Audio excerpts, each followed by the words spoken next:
Добрый день, дорогие подписчики и гости канала. Сегодня с вами я, один из авторов телеграм-канала генерал СВР, генерал-лейтенант службы внешней разведки, тот человек, которого вы знаете как Виктор Михайлович. Сегодня у нас четверг, 1 сентября, выпуск промежуточный, он же экстренный, потому что идет война. На этой неделе мы делаем один промежуточный выпуск, на следующей неделе будет два. По воскресеньям у нас стабильно выходят итоги недели с бывшим разведчиком-нелегалом Сергеем Жирновым.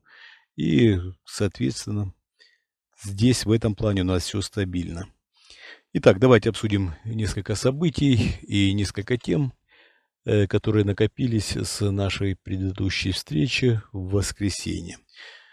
Мы в понедельник сообщали о том, что готовятся провокации в так называемых ЛДНР, готовили российские спецслужбы, готовили провокации со взрывами в школах, но Путин не дал отмашку на совершение этих провокаций, потому что высказал мнение, что это напомнит Беслан. Мы с вами помним прекрасно те события в Беслане в 2004 году, тут террористический акт, те действия президента России Владимира Путина, которые привели к многочисленным жертвам. Давайте так, не только, конечно, президента Владимира Путина, еще и террористов, так вот совместные действия, если так можно сказать, террористов и Владимира Путина привели к огромным человеческим жертвам, в том числе и огромным жертвам среди детей. Прошло уже 18 лет. Путин категорически не любит вспоминать этот день, категорически не любит, когда об этом вспоминают в информационном пространстве. Все об этом прекрасно знают. Громов дал четкие распоряжения уже довольно давно, уже много лет назад.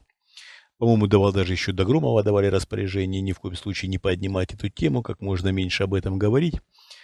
И Громов ежегодно напоминает всем информационным ресурсам, подвластным Кремлю, что о событиях в Беслане лучше не вспоминать.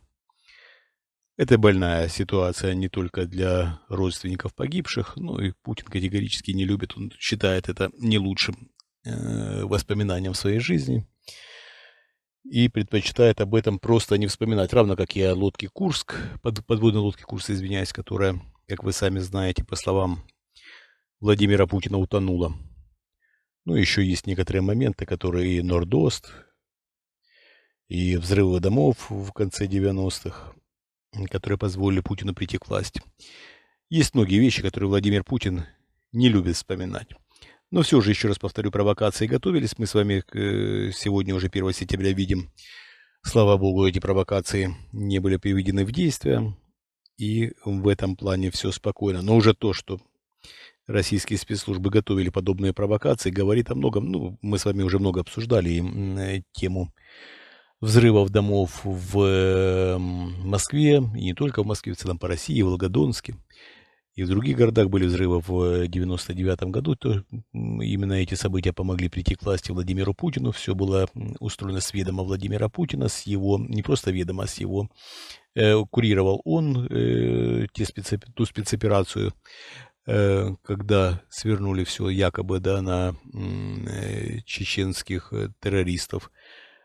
Там даже, по-моему, особо никого ни в чем не надо было убеждать. Народ был рад обманываться. Сейчас совершенно другие времена. Сейчас времена более, несомненно, намного больше информации сейчас. Сейчас стоит заглянуть в интернет, сейчас стоит заглянуть в информационные ресурсы независимые, и можно найти любую информацию. Извиняюсь, любую, я еще раз подчеркиваю. То, что российский народ не очень стремится искать любую информацию, а некоторые люди отдают предпочтению телевизору, но в этом огромная проблема и огромная беда российского народа. Так, теперь перейдем к другой теме. Да, мы на этой неделе, опять-таки стоит напомнить, британская разведка подтвердила нашу информацию. Британская разведка сообщила, что Шойгу отстранен от принятия любых решений на своем посту и полностью подтвердили нашу информацию. Так вот, мы говорили не только о том, что Шойгу отстранен еще Валерий Герасимов, отстранены еще несколько генералов, таким образом отстранены еще главы нескольких ведомств, мы сейчас не будем углубляться в подробности.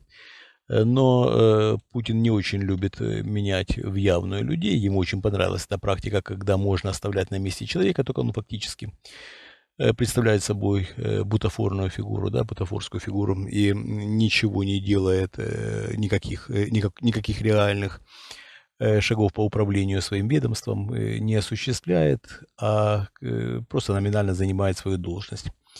На замов в основном перекладывают обязанности как Шойгу, так и Герасимова. И все довольно эффективно получается.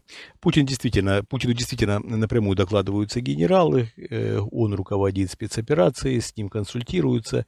Без его отмашки не проходит буквально ничего. Даже ни одна бомбардировка, ему говорят, сегодня будет запущено столько-то ракет по таким-то целям, он одобряет лично, и только после этого все может осуществляться. По-другому ничего не происходит. Так вот, во вторник, когда ему доложили, Путину Владимиру Владимировичу, президенту России, доложили о том, что украинские войска начали контрнаступление, доложил об этом ФСБ. Мы уже тоже говорили у нас в телеграм-канале о том, что ФСБ обладает всей полнотой информации и сообщает все Владимиру Путину. Прежде чем докладываются генералы, Путин уже знает обстановку на фронте, знает обстановку в деталях, знает обстановку, причем, насколько это возможно, с обеих сторон. Дело в том, что до сих пор российские спецслужбы имеют своих информаторов в Украине и имеют возможность оценивать, насколько это возможно, опять-таки, извините за тавтологию, оценивать те процессы, которые происходят в Украине, и докладывают Владимиру Путину. Путин, узнав о контрнаступлении со стороны Украины, конечно, разнервничался, ожидаемо разнервничался. Провел в этот день несколько совещаний, 4 совещания только с представителями военного ведомства, военного блока, потому что были представители и Министерства обороны, и Генерального штаба. И в основном первые два совещания в основном просто кричал, срываясь на своих собеседниках Владимир Путин. Собеседник это только так называлось, потому что говорил в основном один Путин, не давая возможности выступать военачальникам. И в основном это были, конечно, нецензурные выражения. Нецензурные, едкие, хлесткие, но нецензурные. После совещаний двух немножко остыл Путин. Патрушев также участвовал в 2 из 4 совещаний с военными. Также Патрушев участвовал в совещании с представителями силового блока, с руководством ФСБ, и были представители руководства СВР на последнем совещании. Немножко остыл к вечеру Путин, уверили его военные, что все под контролем. ФСБ, в принципе, доложили примерно ту же информацию, что ничего критического на данный момент не происходит, и Путин немного успокоился. В этот же день вечером во вторник к нему была вызвана бригада врачей, которые дежурят постоянно у президента. Они провели у него около 20 минут. Всему виной, конечно, то, что он перенервничал. Там какие-то успокоительные ему дали. И оставили восвояси.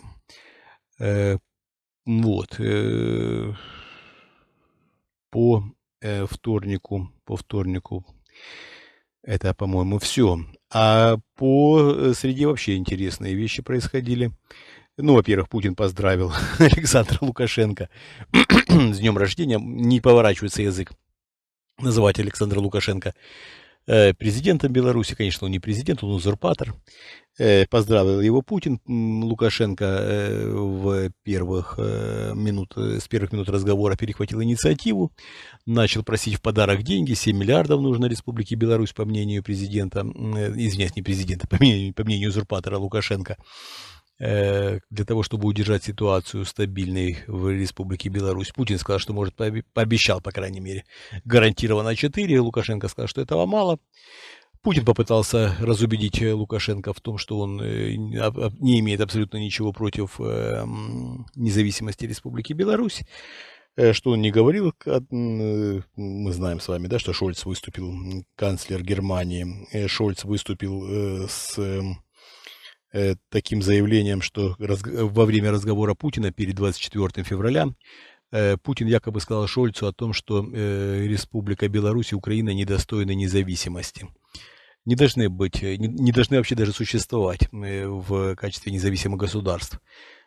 Путин сказал, что это все ложь, что он такого не говорил. Лукашенко сделал вид, что поверил. Ну, по-моему, там даже больше немножко просто отморозился. После того, как Лукашенко стал требовать больше денег, чем Путин пообещал выделить, Путин распрощался, и Лукашенко особо не настаивал на продолжении разговора. А вот встреча с Золотовым Путина — это вообще такое интересное событие. Многие говорили, это правда, о том, что Золотов рассматривается в качестве претендента на пост министра обороны. Мы знаем, что в разговоре с близким своим, с человеком из близкого окружения Путин обсуждал фигуру Золотова, и тот ему сказал: так он же дебил, Володя. Володя, это же дебил.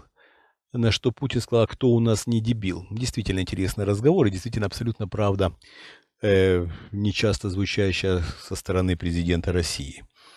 Золотов действительно рассматривается, но меньжуется. Думает Владимир Путин, думает, как поступить лучше. Он вообще небольшой любитель совершать рокировки, но в то же время некоторые замены будут в ближайшем будущем, от этого никуда не деться, и Владимир Путин активно обсуждает возможные перестановки со своим окружением.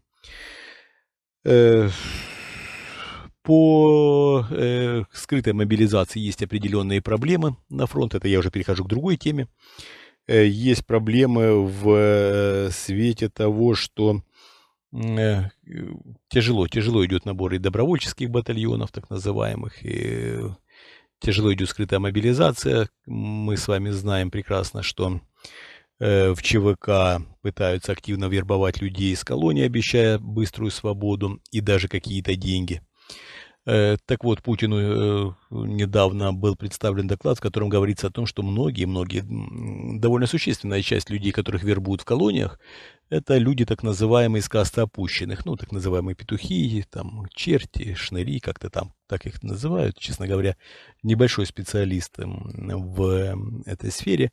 Ну вот, видимо, специалисты, не просто видимо, а однозначно специалисты подготовили Путину этот доклад, говорят о том, что существенная часть активисты это те, которые помогают начальству колонии, осуществляют надзор за заключенными. Это тоже люди среди заключенных, которые по приказу начальства колонии занимаются, фактически дублируют, как я понимаю, роль охранников и следят за дисциплиной в коллективах.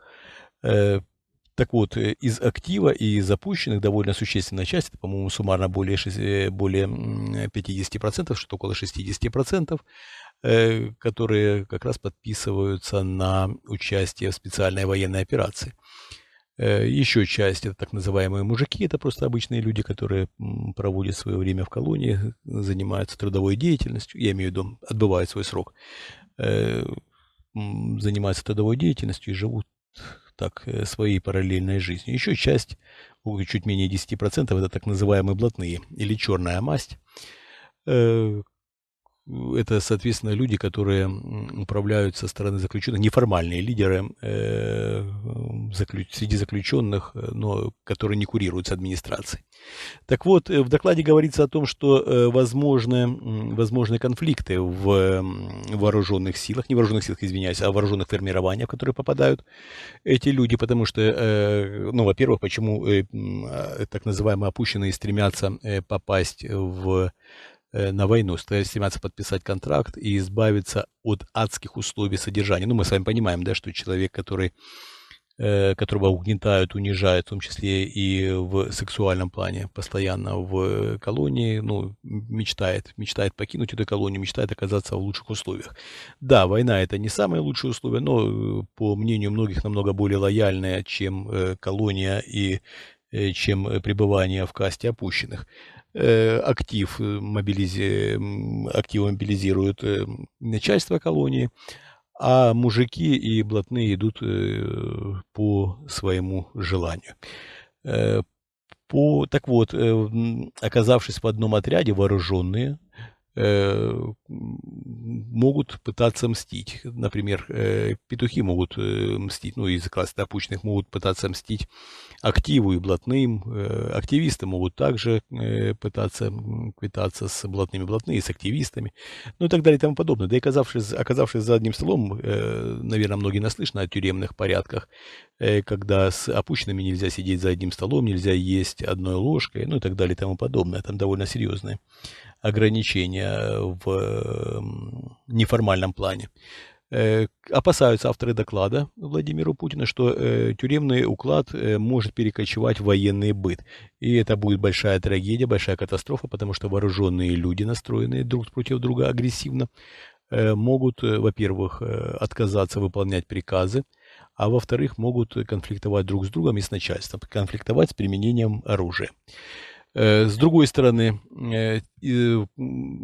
вербовкой в колониях, в том числе так называемых опущенных и актива, вымывается целые касты. Фактически это может привести, по мнению, опять-таки, авторов доклада, к так называемому беспределу, когда будут ломать людей, которые это формально, неформально не заслуживают, но будут ломать и обычных людей, которые просто попали в колонию, это будет ломать начальство колонии для того, чтобы перевести людей в актив, а так называемая черная масть, блатные, будут ломать по беспределу людей, опять-таки это по мнению авторов доклада, будут ломать